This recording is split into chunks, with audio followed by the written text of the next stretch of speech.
ग्वालियर के मुरार जिला अस्पताल में शुक्रवार रात मेडिसिन वार्ड में भर्ती मरीजों की तबीयत अचानक बिगड़ गई। इन मरीजों को पेट में दर्द की शिकायत के बाद मेट्रोनिडाज़ोल इंजेक्शन आईपी ड्रिप के साथ दिया गया था। इसके बाद मरीजों को शरीर में कंपी, घबराहट और जकड़न की शिकायत आई। एक मरीज को हालत बिगड़ने पर आईसीयू में भर्ती करना पड़ा। उनकी ड्रिप को तत्काल बंद कर दिया गया। वहीं दूसरे मरीज की स्थिति काफी देर बाद सामान्य हो सकी। मामले में सिविल सर्जन डॉ आर.के. शर्मा का कहना है कि इस ड्रग में 100 में से 15 से 20% मरीजों को रिएक्शन की शिकायत होती है, लेकिन ये कोई ड्रग में खराबी नहीं है। ये हर मरीज के साथ होता है। किसी मरीज को कोई ड्रग सूट नहीं करती तो किसी को कोई ड्रग, इसलिए उक्त इंजेक्शन में कोई खराबी नहीं है। मेट्रोनिडाज़ोल और आईपी की कुछ बातें चल रही हैं, कुछ पेशेंट्स की भी बीमार होने की खबर है। क्या इसमें अभी तक अस्पताल प्रबंधन को पता चल पाया है क्या चल रहा है? नहीं, जैसे ही मुझे खबर मिली थी मैंने पूरा ये इसकी इंक्वायरी की। मैं स्वयं भी एमडी डॉक्टर हूँ।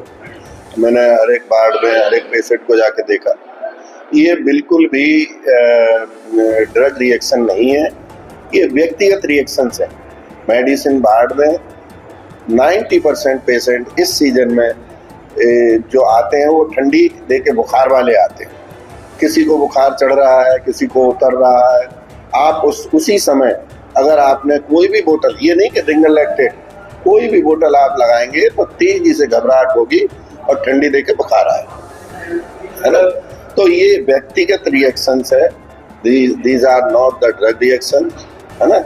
मैं बिल्कुल पूरी तरह इससे जो है मैंने इंक्वायरी की है और स्वयं देखा है, किसी भी प्रकार का इसमें कोई संदेह नहीं। सर, एक साथ 7 लोगों को जैसे लगातार ये रिएक्शन हो रहे हैं, तो दवाई की गुणवत्ता पे भी सवाल खड़े हो रहे हैं, तो आपने क्या दवाइयों को चेक किया है या ये सारी चीजें? हाँ, ये तो हमारा देखिए क्या है, मैं आपको बता दूं कि इतना शासकीय जो तंत्र है दवाइयों के मामले में, मतलब जब हमारे पास दवाइयाँ आती हैं तो वो दवाइयों के संग में एक लैब का कोई भी आई, जैसे मेट्रोजिल आई, तो एक लैब का सर्टिफिकेट आता है साथ में जो जांच किया हुआ।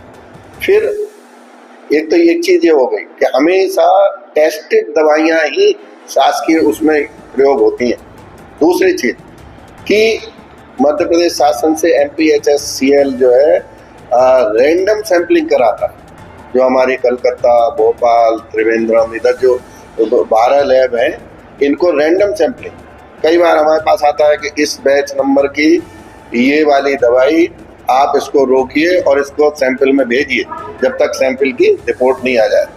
तो इसकी संभावना नील के बराबर है। बाकी हम लोग तो स्टोर है, हमारा 5-6 कर्मचारी हैं। मैं स्वयं और एक डॉक्टर को भी इंचार्ज बनाया, वो जाके देखता है कि भाई कोई भी चीज़ ऐसी अमानक तो नहीं है ना, स्टैंडर्ड है, तभी हम लोग प्रयोग करते हैं।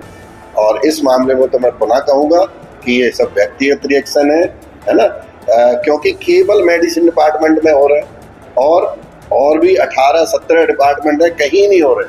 हाँ, जहाँ बुखार आने वाला होता है वो मेडिसिन ही है, वहीं ये हो रहे हैं। तो वो बुखार के रिएक्शंस हैं, मतलब व्यक्तिगत रिएक्शंस है, ये ड्रग रिएक्शन नहीं है। अभी सर पेशेंट की कंडीशन कैसी है? हाँ, पेशेंट देखिए कल से आज तक सब पेशेंट अच्छे हैं। आज बिल्कुल बढ़िया, अभी मैं सब देख के आया, खाना खा रहे हैं, बैठे हैं, मतलब नित्य क्रिया अपने बढ़िया कर रहे हैं। इससे और सिद्ध होता है